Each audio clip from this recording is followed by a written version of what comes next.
Hmm. Yeah. Okay, what time is it? Oh yeah.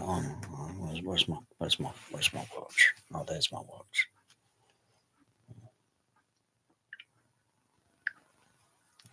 What time is it? Oh yeah. Oh yeah. Oh yeah. I see. I see. Oh yeah. Oh yeah. Oh yeah. Okay. Yeah. So is that time really? Is it really that time? Hmm.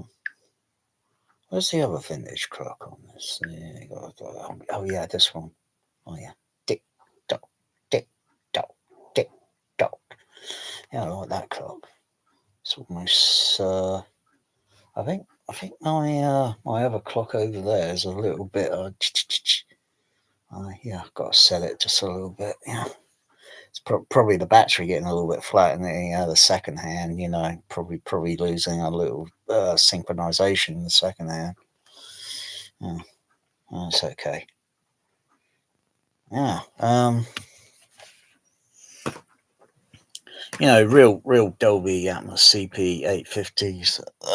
They've been on eBay for now.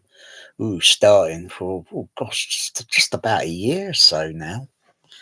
It started very small, tiny, because they discontinued the 850 now, and they've gone over to a 950, 950, and a 950A.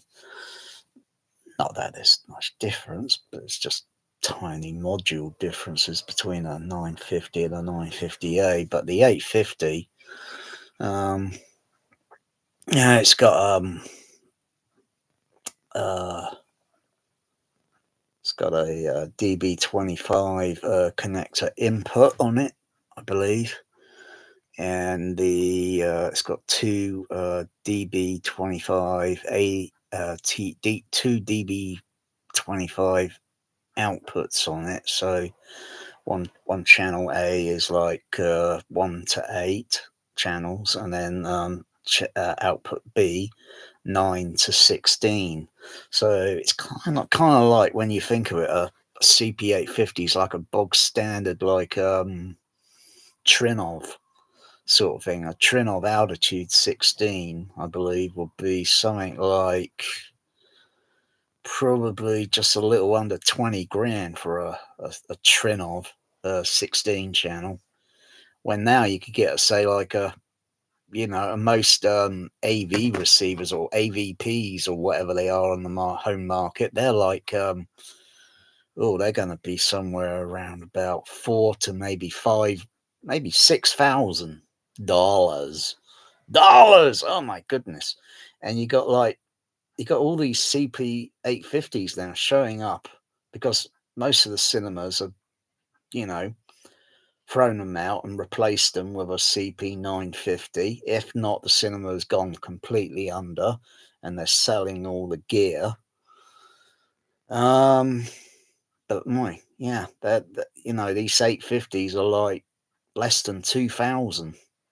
Some of them are around about 1,400.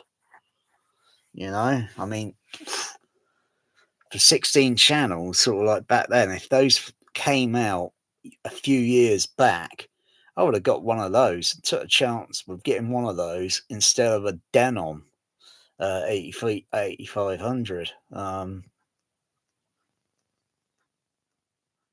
think the 850 will work. It's got HDMI inputs. I believe one or so the HDMI inputs would accept audio signal. So most Blu-ray players have a video and audio outputs on the processor. Like the Panasonic's got two HDMIs, one for audio video output and the other one for audio output. And I believe if you were to set the audio output on the Panasonic, connect it up, of course it's just a little bit more than connecting up an 850. You have to have it tied in with you've got to have the software on the computer, so it's tied in with a computer. Otherwise you wouldn't be able to navigate around the 850. You need a computer to navigate. But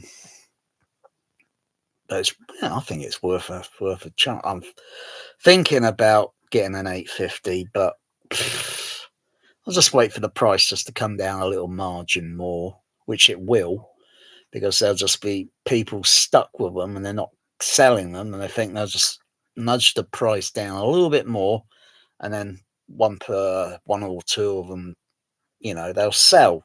But there's lots of people. There's at least maybe 10 of these 850s on eBay. And there'll be more to come, no doubt. There's 950s also on eBay, and they're cheap as well. But difference between 850 and 950 is the 950 doesn't have an 8-channel an 8-channel DB25 input, which is a bit of a downer. Because you may want to connect some additional audio equipment going into the 850. So going by the 8-channel DB25, the difference with a 950, 850, the difference between the 950 is the touchscreen display, which is color, and it's got a touchscreen display, as well as it's got a built-in audio monitor, which is only applicable in a in a projection booth. So just to monitor the sound output, to see whether things are working or for some other use. It's probably a little bit. It's a little slimmer in some ways. The 850. The 950 is.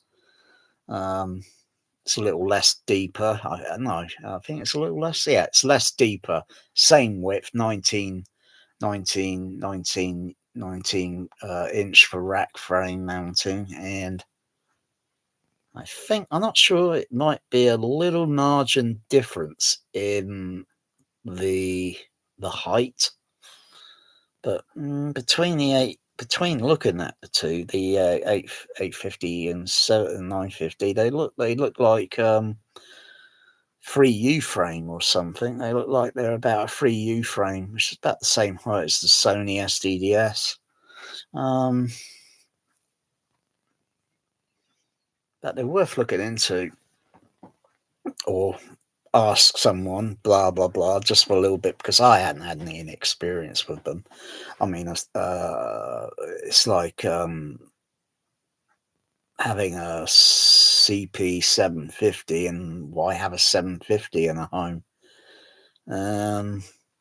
It works on some of the audio input signals, whereas it would be normally connected to a digital server thing in a digital cinema for one of the audio inputs, and it may use some of the or one of the non-sync inputs as such. It would be sort of similar for the home. It would only use a few, but doesn't have HDMI inputs, just digital AES and digital and optical input, and DB25 audio input and DB25 input and output. And it can only do up to a 8-channel. Or it also has a Pro Logic on it. I believe it's Pro Logic, not Pro Logic 2. I don't believe it's got Pro Logic 2 on it. The Pro Logic on it seems to be okay for Dolby Stereo use, so 750. I don't think they would have a Pro Logic such function on a 850, so if used with anything else, because I think they would have phased it out and have that DSU thing on it. But like they are the professional ones, you would be able to program the processor to have, say, like you could have a 5-screen front, and then that's 5, and then do 2 speakers for the side surround, and maybe make them into an array, so they play a same sound going along the side walls, the same signal, and then you got 2 then for the back. So that's 5, 6, 7, 8, 9, and then 10, 11, 12, 13, 14, 15 do height 1, height 2, height 3 overheads, and then you got one channel left for the LFE signal. And that would do a pretty half decent. Otherwise, you could sort of like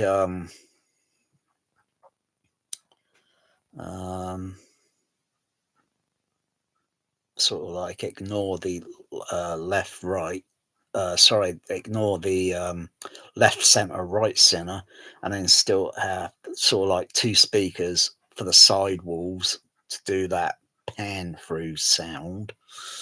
And that would still leave you the whole configuration will still leave you with 16 channels out from the processor. Otherwise, to extend it to 32, you got to add on the Dolby extender, which connects with ether connector cables with an input and an output, looping, I believe, looping the signal, so it's talking to the extender, and then the extender talking back to the CP850 or the 950, I believe. I think that's how it works. But you need a computer to set that all up, and whether or not the 850 will function as a Atmos, because the processor might have been wiped clean and back to a default factory mode, and to access the Atmos would need a pass key, which is only you have to purchase that through Dolby Labs, and then they'll probably ask you questions. Why have you got an 850? Blah blah blah blah blah. Which is not a big deal.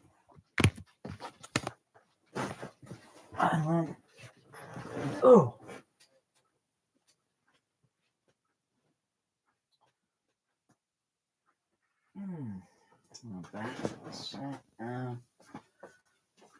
Oh, you got me up there. You got me up there. Can you stop wrecking this carpet?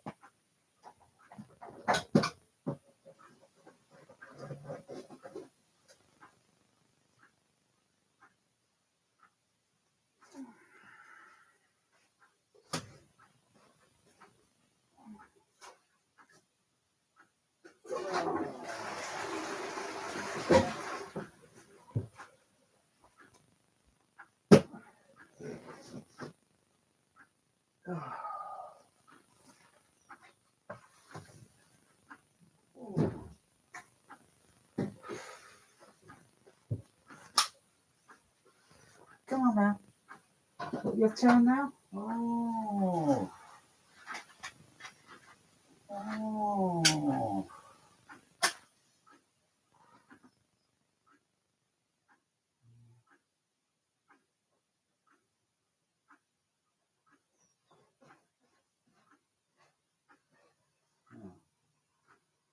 Hmm.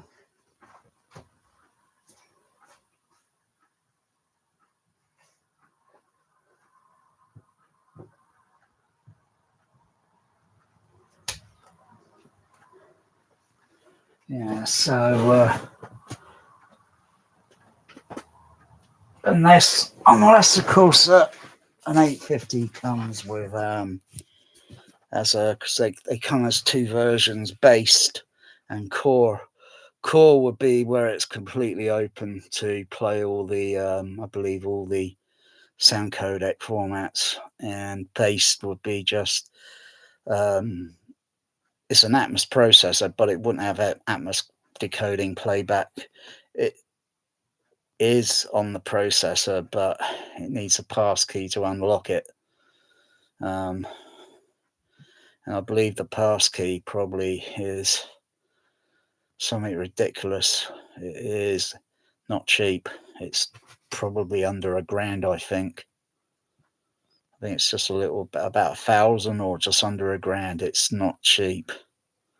Unless, of course, they've got a coupon day and they've lowered the price down on it because it's a discontinued processor, or it might be just something standardized, whether it's an 850 or a 950. I have no idea.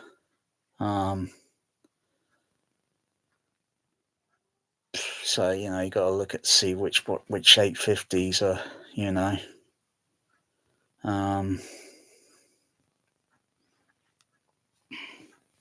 But is it really applicable to buy? I don't know. I mean, is it essential? Does it look smarter or neater? Well, it is the real thing. But then, of course, the EQ functions on it would be probably a little bit easier to use than the ones that were on current AV processors. Yeah, AVP. You know what I mean? The home version ones, you know, whatever. Because Trinnov is a home, and so is a Storm. And anyway, I don't like the EQs on the stormaudio. I think they're rather rubbish, actually. I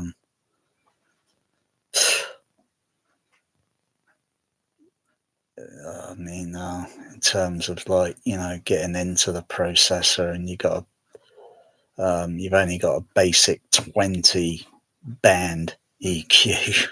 Oh, crikey. That's like having a cheap EQ from the 1990s or so that's only got 20 bands instead of the usual third octave 31 band. Whereas on the CP850s, they're 31 bands. Plus, I think they're also adjustable, I think, for parametric. And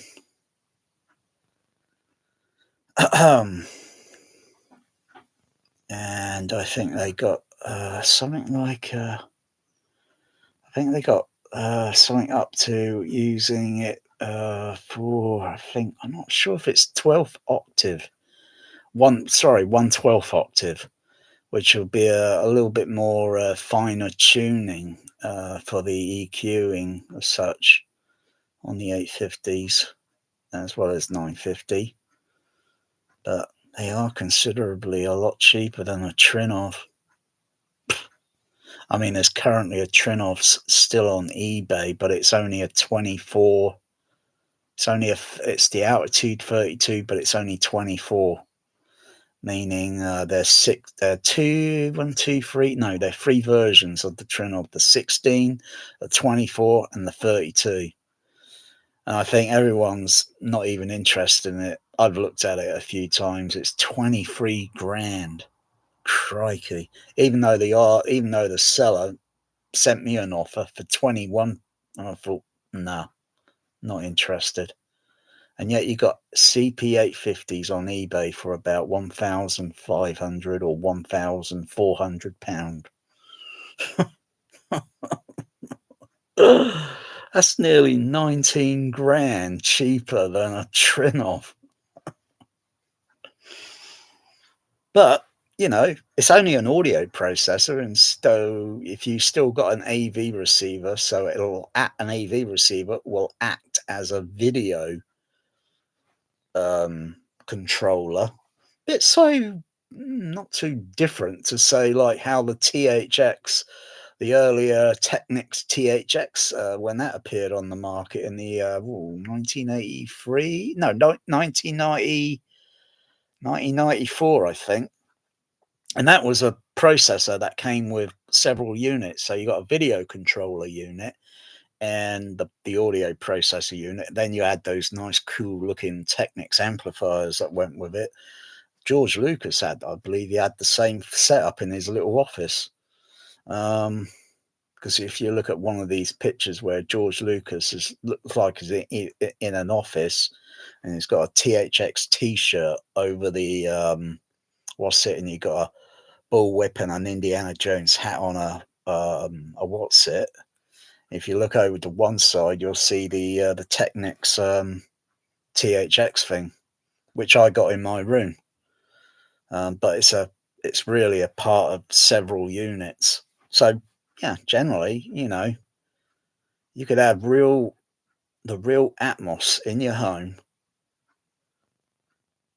for just as for cheap 1,500 at the most. Some sellers sell them for about maybe a little over, just a fraction over maybe about 2,000, but that's still considerably far cheap. But it's a gamble whether it will actually work with the HDMI input use from the player that only plays audio HDMI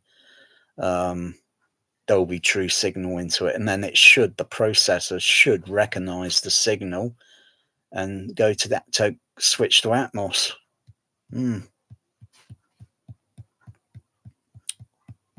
Yeah, and you can throw that trinnov in the dustbin. Why would you want it? I mean, does anyone use the IMAX on it? No. Does anyone use the Aura 3D on it? No. Does anyone even care for the DTSX on it? No.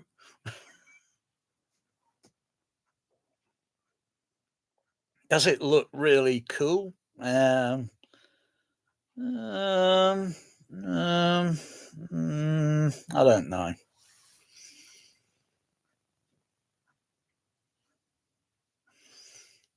And of course, you can use that renderer thing, that Dolby render. So if you purchase that, you can get all that kit together. A trinnov is going to be like that cost, and you can get an 850 with the renderer and all that, and maybe the extender, but it's the passkey. If you have to get up, if it won't recognize, it means you're gonna have to go to phone Dolby Labs or email or phone them and say you want to purchase the passkey to access the process to enable it. Otherwise, that it could cost you about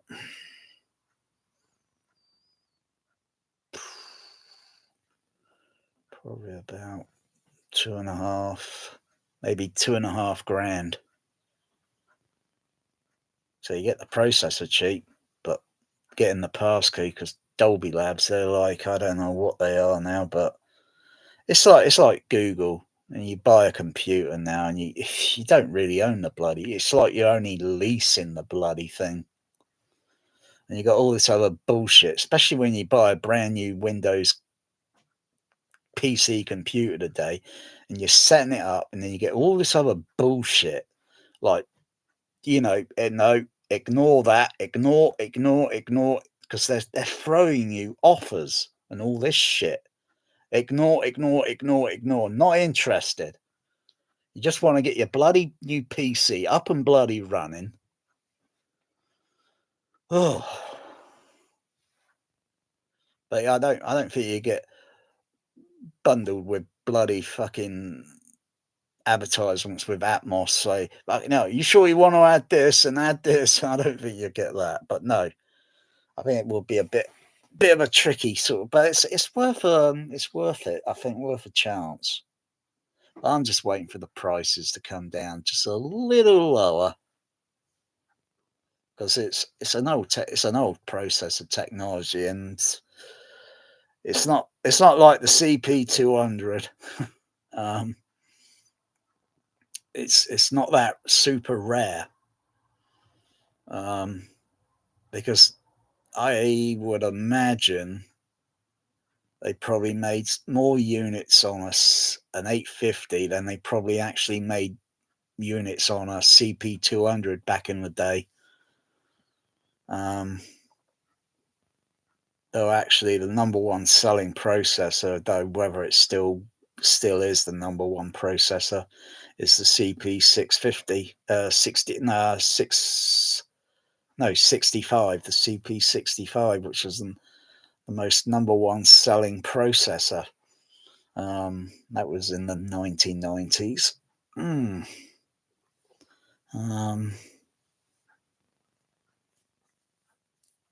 You get those now really cheap. Yeah, sometimes you got to pay, but sometimes you get them less than £100. Fully, all fully racked up with all the cards and a little additional things on it as well. But yeah, just like any electronics, you can make it work in the home, and it just looks neat. It just looks cool. Someone will think, "Oh, how would I use that in the home?" Yeah, it's like some things you can and some things you can't use in the home. Like you can't use a CD cinema digital sound CDS. You can't use that in the home. Completely useless. um, I don't even think it would have a matrix decoder built into it. Well, it didn't have a bloody analog soundtrack, so it's fucking useless, isn't it? But yeah, even a Sony SDDS processor's got a usual 424 matrix on it, and yeah, its matrix is a little different-ish to say like the matrix on a Pro Logic or such. It's similar principles, but just a little difference in crosstalk and whatever and so forth. It's just a little, just a tiny different. I suppose that's just there, just in the event that the digital track were to fail, it would switch over or revert to Dolby SR soundtrack going into it, and then would just switch over. Or you can use it with you don't have to use the projection inputs. You could use the RCA input, or you could use the DB25. It's got several inputs to use. I'm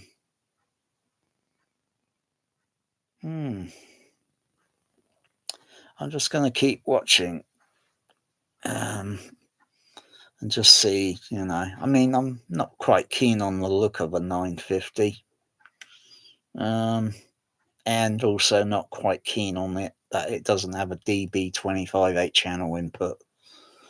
Because I won't be able to do anything much with that processor other than it just being a decoder for the 16 channel output. But 16, yeah, and it's the extenders on eBay. The extenders, they're just a little over 1,000. So, to boost it up to 32 channel. And of course, if you add another extender to it, you take it a little bit more. But I think it's way absolutely miles cheaper than Trinnov. That's how many people are going to be rushing out, because I've just told you now. And you go on eBay and you just find them, and yeah. Me, I'm not in a hurry, because I know Atmos at the end of the day is not really a real 3D sound format. It doesn't have any discrete below surround going with it, so I'm not in a very rushing hurry appetite for one of them. I'm just watching. It's like the trinnov on eBay. Nah, that one is not even on the low end of my food chain. Not interested. That's probably why there's so many people watching it and thinking, should I buy it or should I just forget about it? Because you could extend it to the, I believe, extend the the 24 to 30. You can extend the 24 to 32. You just probably got to get some sort of software or something to unlock it, and then it would enable, because it's got all the same. It's completely all the same. It's got all the 4 DB25 outputs on it. And if you want to extend that trinnov to 48 channel, you add another box. But it's not as cheap as probably getting a Dolby CP850 with the extender box. And you can extend that for up to 32, 60, 64 channel. Yeah. Wow. Still a little bit shy of my CB radio, which can do about 306, just a little over 360 channels. But I think that's about the limit in it for a CP850. 64 channel. Can't it go a little bit more? So if you keep adding those boxes, and there's all the metadata or whatever the bloody hell it is on the disc. That's if it is all on the disc itself. Otherwise, it might be there's only so much information on that metadata on that disc or what, because it's a home version next, or it might be literally the same as, and all that information data has been translated to the disc. I don't know. It's just worth, because I don't think there's a single home theater around that's got one of these 850s. I could go and buy one now if I want to, but I'm not interested. I'll just wait. I'm not impatient. I would have jumped at the chance if it were a few years ago, because I saw 850 on eBay a few years ago for 1,000. I thought, ooh, that's cheap. And it was from a dub stage or some dubbing stage or whatever that went under, and they had two 850s for sale. £1,000, that's cheap.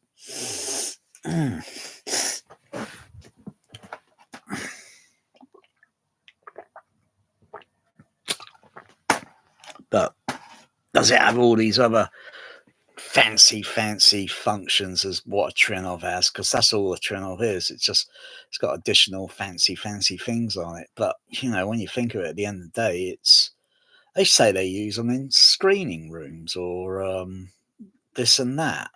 I find that hard to believe. I would find it very hard to believe if a trinnov is used in a cinema.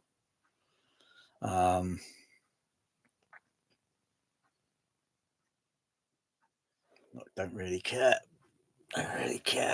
And another thing is, I'm curious of the signal noise ratio or whatever. I assume it would be pretty good. I haven't checked the full specs on the 850.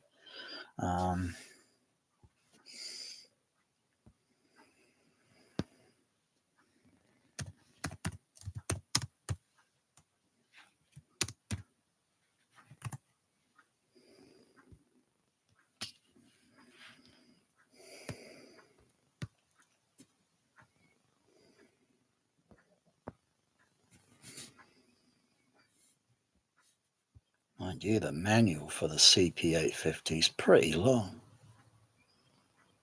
It's a flipping long flipping manual.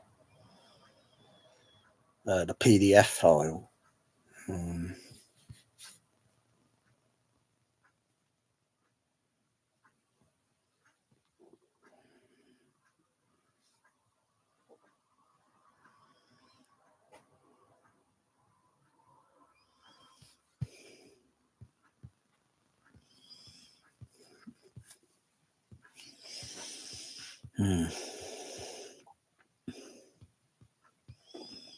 Does look very technical to set up, but I think once it's all set up and everything's in place, with to get it to function,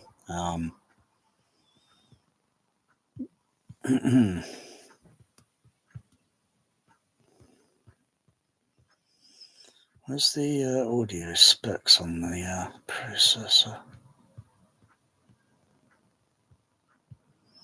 Can't see it in the manual. It must be another brochure or something.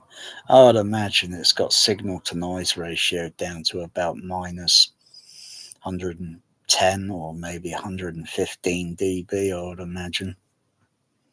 Sort of similar to the Storm. It's got a very low signal to noise ratio, so you're not going to hear noise and all that, unless you got it wired up incorrectly.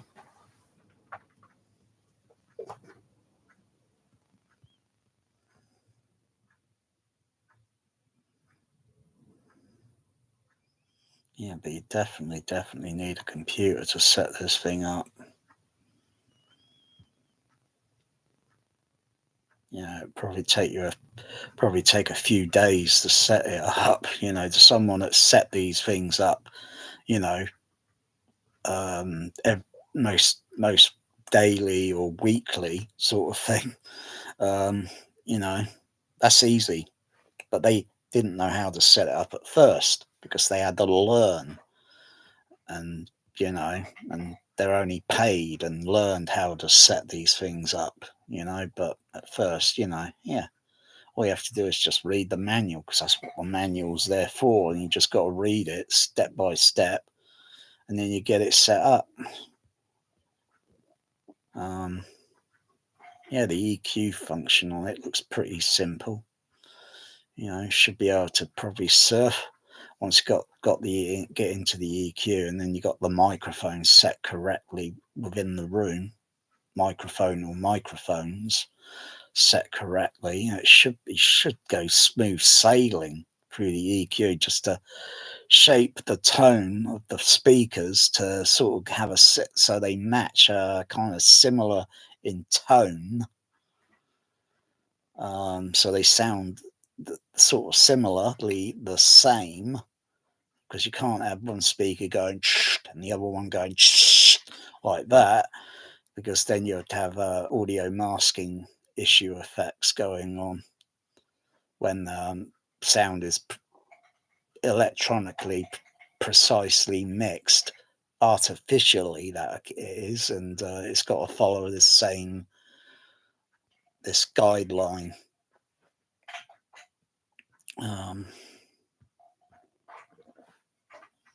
But you got different EQ functions on it, because everyone likes the word EQ.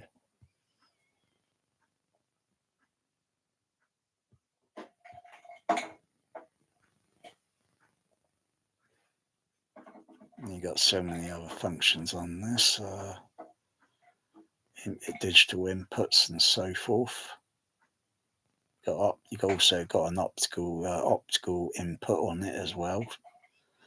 And Atmos doesn't carry through optical; it only carries through the either through the digital server's what's its signal, which is also connected onto the processor, and by maybe a HDMI,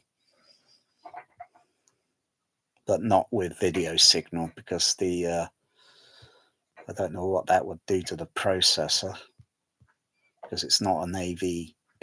It's just an audio processor.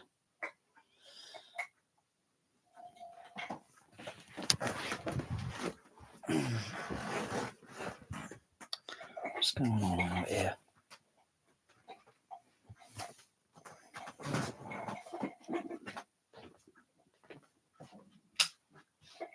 What's going on?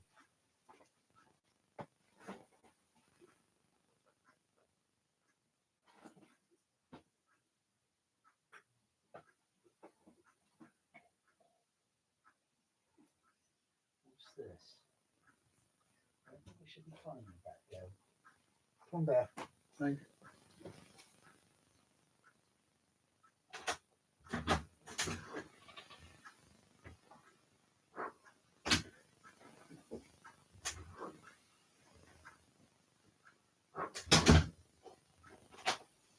Come back, that way.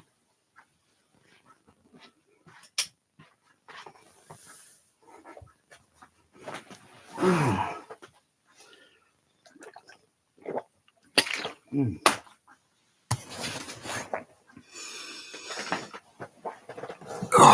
gosh. What else is on there?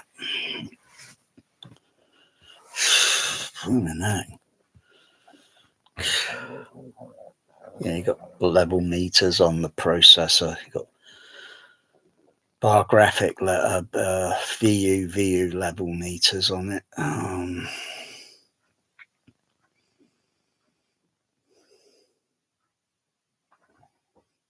Which are very basic. There's also the display on the 850 is not as large as the display on the 950, which is also, like I say, touchscreen.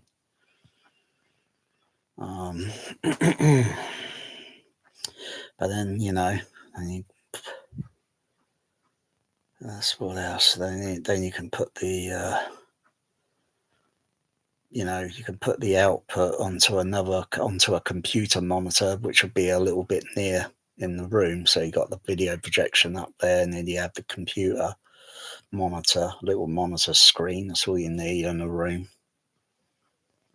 And all tight, and then the processor all connected and tied into the computer. Theoretically.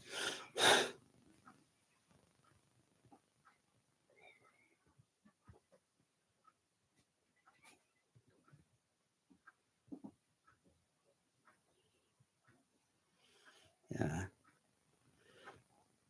Yeah, if you get all the other things connected with this, well, you could do a lot of speaker output, blah blah blah. But it's too bad they haven't got a below discrete in-floor surround speaker system. Too bad, really.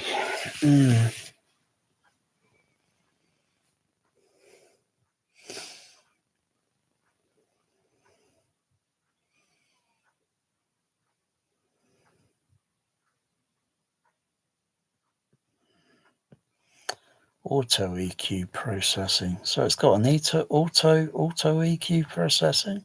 You could also do manual. Better to do manual than auto.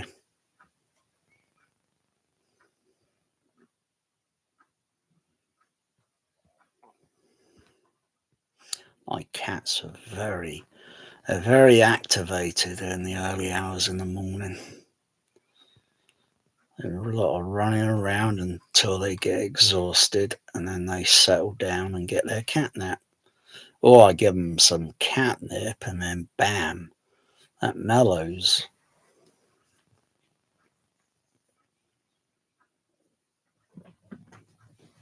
Uh-oh, they're running around. Bear, you chasing after her? You chasing after her? Oh, that's an interesting what's it there?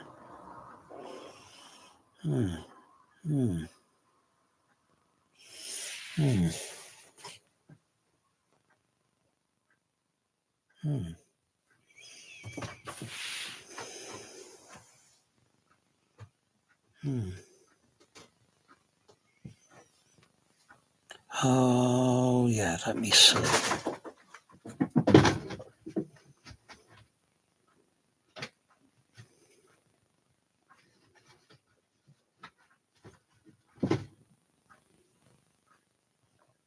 All right, that configuration's for the sub bass. That's for the sub bass for the surrounds. Let's see. 1, 2, 3, 4, 5.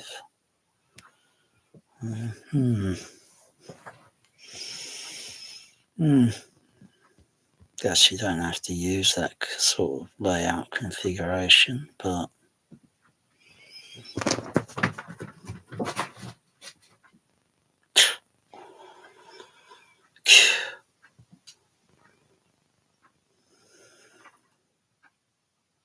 so you got LFE1, and then you got sub 1, 2. Yeah, right, because the LFE goes to the LFE sub-bass speaker, the sub-bass speakers, and then the additional one is just routing bass from other speakers that may not be able to handle extreme, for excursions, or maybe they're outside the limit range and they're not very audible, so they go through, or other means of trickery or effect, playback, presentation, exhibitation.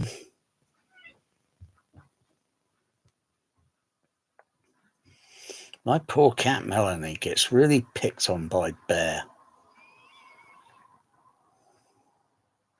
Bear, don't get too rough with Melanie.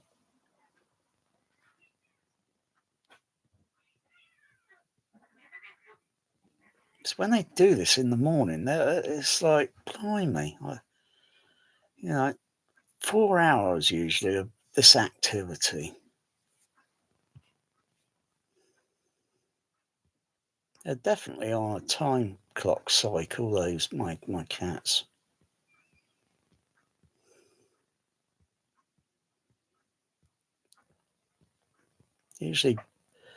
Usually Bear goes chasing, but Melanie, she's going chasing. So yeah,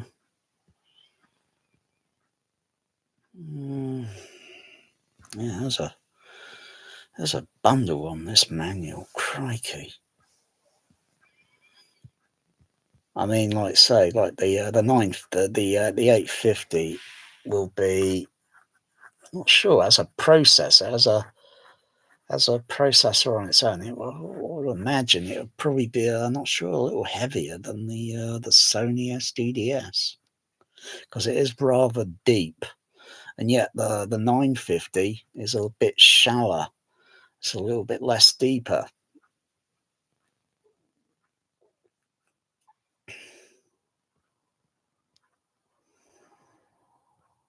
And I imagine the weight of it would probably almost be equivalent to a CP750, I would imagine. It's like when you pick it out, you think, is there anything inside this? Because you think you got a box that's got nothing inside it, and you open it up and you see, oh, crikey, that's not a lot. Blimey. Oh, yeah, and these things are also, what do you call it?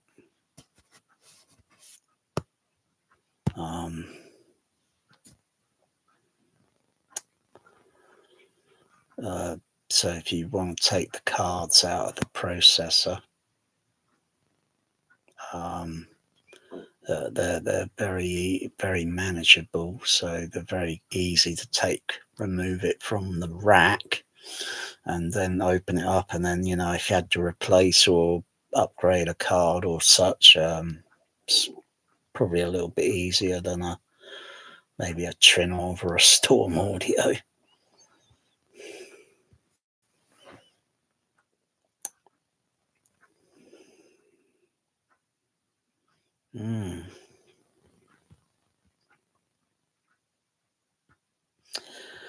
But the other thing is, it's got fans on it, and how noisy. It's not correct. Well, what frequency are the fans?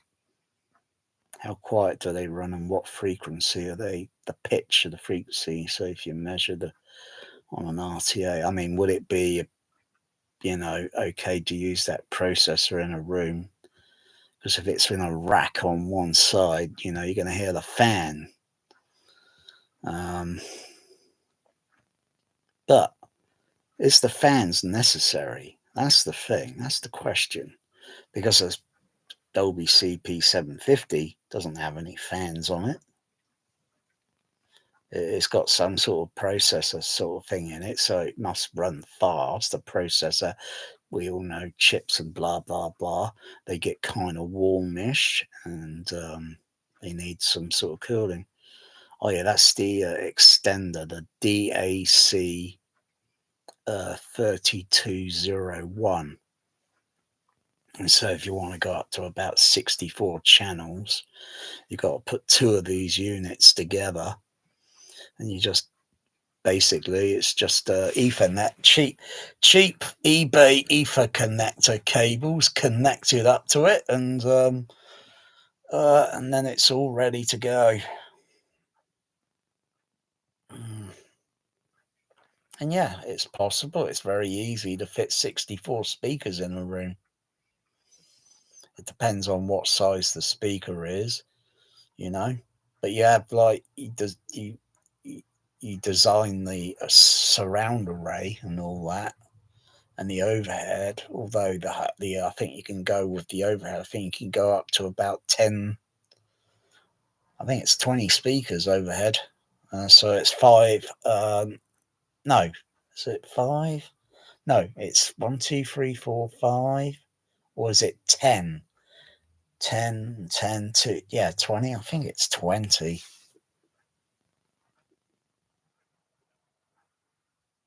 Whether that all those speakers are activated, I don't know. That's whether film mix, you know. Otherwise, you play pink noise and you set it all up, blah, blah, blah, and then you get a movie, blah, blah, blah. And it's like, blimey, it's only using this amount. That's disappointing. I thought it was all this standard Atmos thing was supposed to be immersive.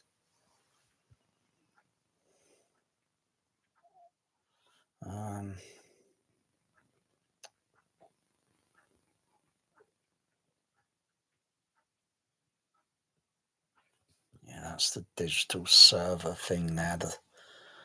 That's the playback sort of thing on the what's it, and then that connects to the processor. But like I say, it's got Ethernet connectors on. It's got the HDMI. Just try and look up more information on the HDMI. I think that's on the main top part of the page, isn't it? No, where is it?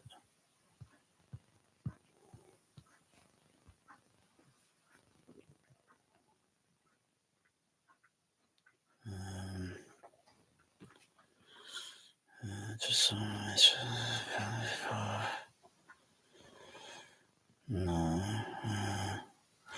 Let me scroll down again. So that's like 3.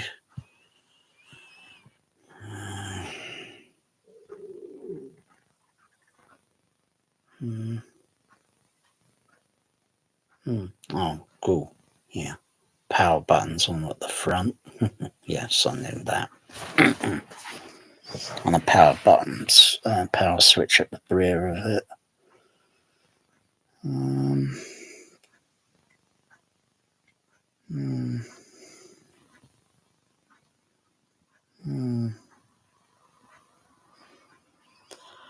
I haven't zoomed that up. Have a look. So you've got HDMI number 1, HDMI number 2, and then you've got HDMI output.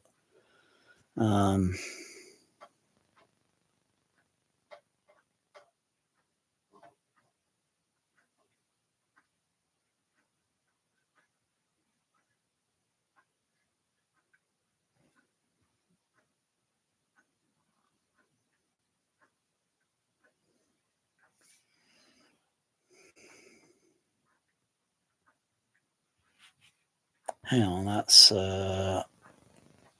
AES input A. Hang on, over there. I think that's different. AES. You got the automation DB25, and that'll only be for, well, there wouldn't be any automation that's going to be really needed with something like this in a close proximity. That's just got a single fan on the back. Looks pretty smallish, that fan. I suppose if it is noisy, I suppose you could just change it out to something that's a little quieter and give the same airflow, give the same amount of airflow. Let's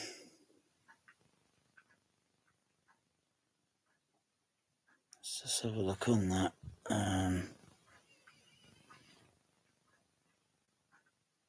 Input A.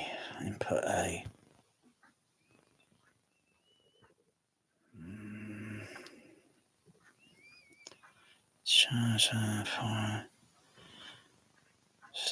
Passes select input video data.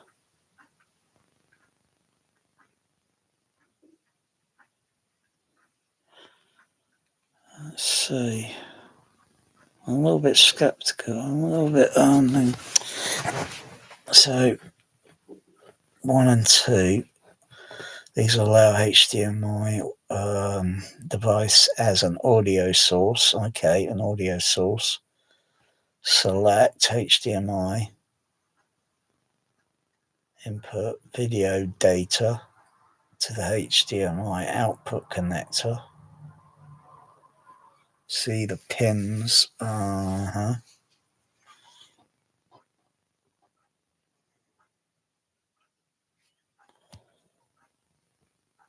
Oh yeah, that one there. So yeah, so go back up to the top. Where is it?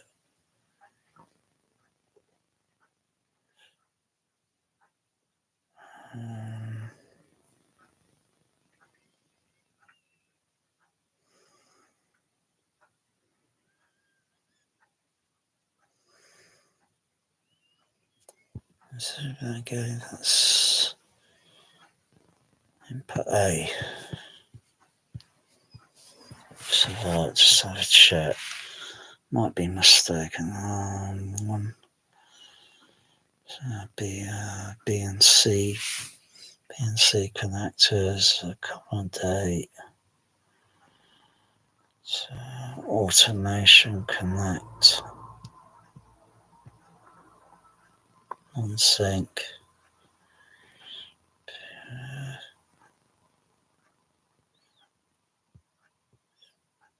I'll go back down. I think it's that one there. Yeah. Oh no, there we go. Input signal. No, it isn't a straight. No, it's not. That's an AES. That's a 8 times AES DB25 input. So it wouldn't be a straight. It wouldn't be a straight analog 8-channel input. I think I'm gonna have to have another box or something with something like this to do some.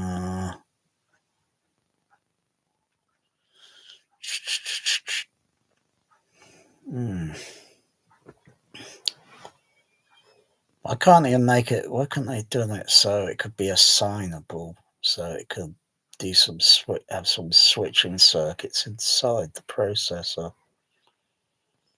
So you could use that, whether with something like try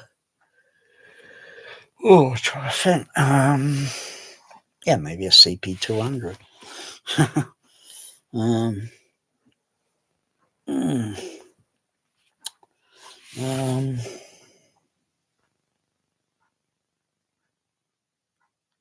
80 must be aligned with DSS 200, DSS 220.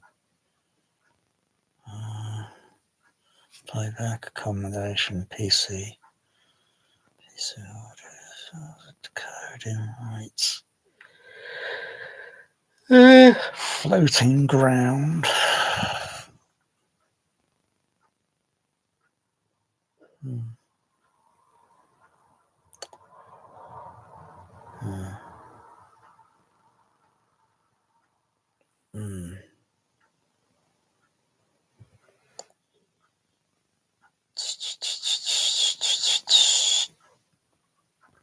Wonder if you could put a laser disc signal into it. I guess you can. So laser disc is important. Would it say got the audio frequency.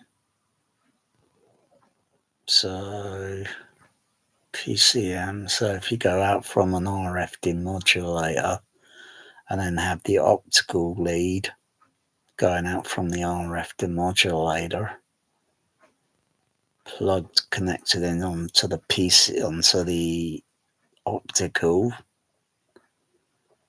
would it see the signal? Would it get recognized, the signal? Yeah, it's 96, 48, 44.4. I think Laserdisc is around either 40, 48 or 44.1. Hmm.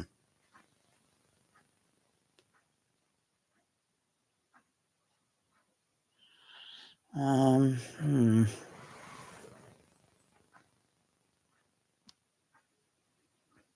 Hmm.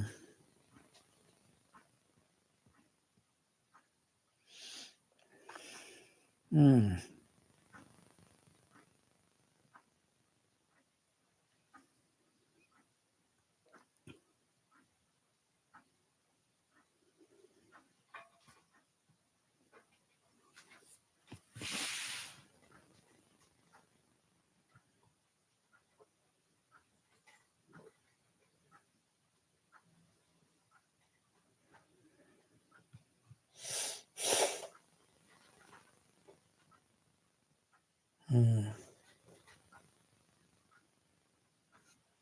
Hmm.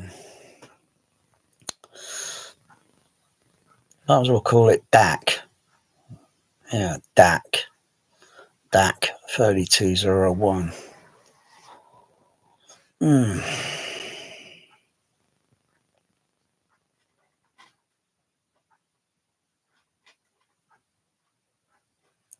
Which is manufactured by BSS Audio.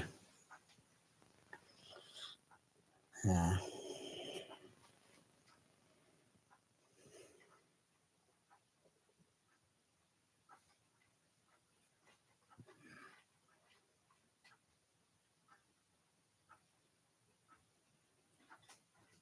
Hmm.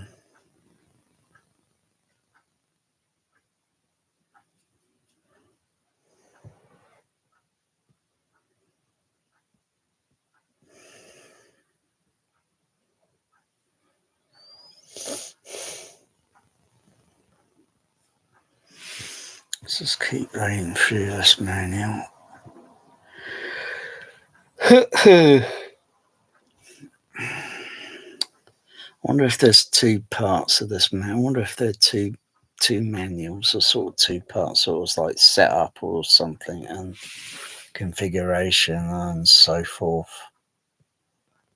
There's got to be a second part to this manual. Just have to keep looking through. I wonder if these outputs on the DB25. Let me have a look at the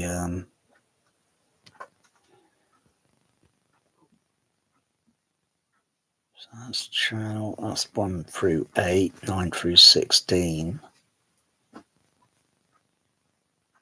Wonder if they're the same to the Sony. Just curious. How many have they got on there? Let's have a look. Hang on. Are these unbalanced? Let's have a look. Let's have a look at this again. Unbalanced input amplifier, one channel shown. Application to all. Yeah,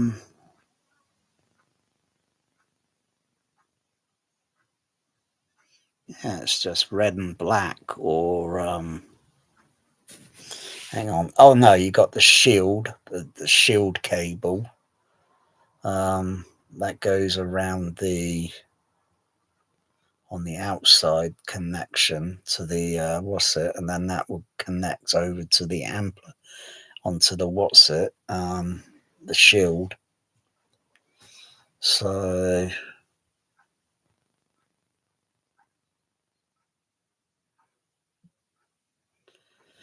yeah, you got pin, channel 1, 2, 3, 4, 5, 6, 7, 8.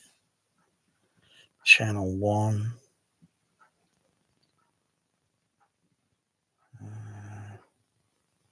Red, okay, down there.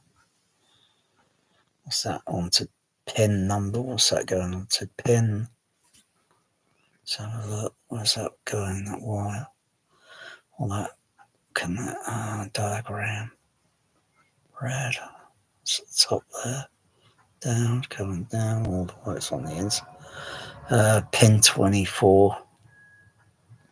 Yeah. Yes, it is. Like it says red on there. So that goes to 24 and then black to 12. Red to 10, 23, 21, 9, 7, 20, 18, 16, 4, 17, 15, 3, 1, and 14. Mm-hmm. If they're similar to, I'll have to check. Check up. Look.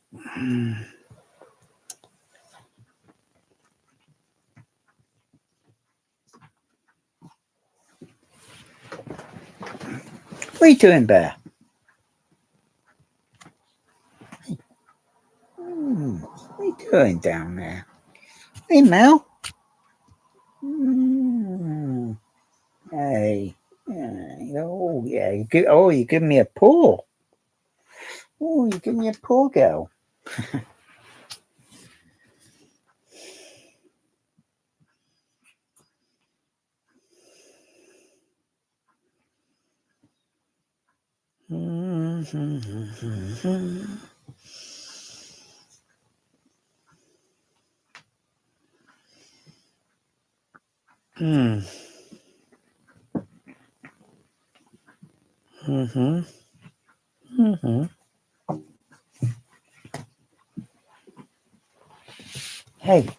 Hey, what are you doing out there?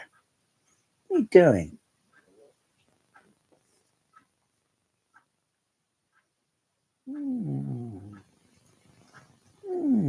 Give me a paw. You don't do that, do you, Bear?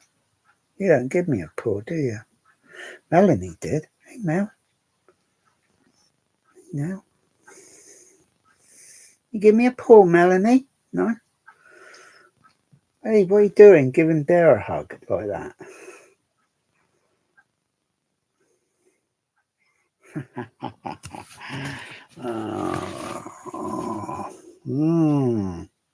Yow. You're lovely, aren't you? Lovely kitty cat. Anyway, this is getting over to an hour now, so... Well, anyway,